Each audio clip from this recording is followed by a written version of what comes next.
যে সন্তানকে এত ভালোবাসেন তার ভবিষ্যৎ নিয়ে কিছু ভেবেছেন? আগামী 10 বছর পরে দেশের জনসংখ্যার হিসেব কষে ভেবে দেখুন তো, আপনার সন্তানের জন্য বসবাসযোগ্য এক টুকরো জমি কোথায় পাবেন?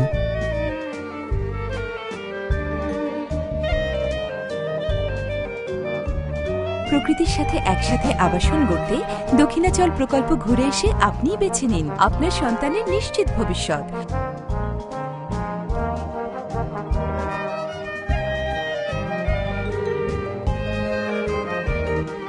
দক্ষিণাচল, প্রকৃতির মাঝে প্রযুক্তির সাথে। Tanshir properties limited, tuned with nature.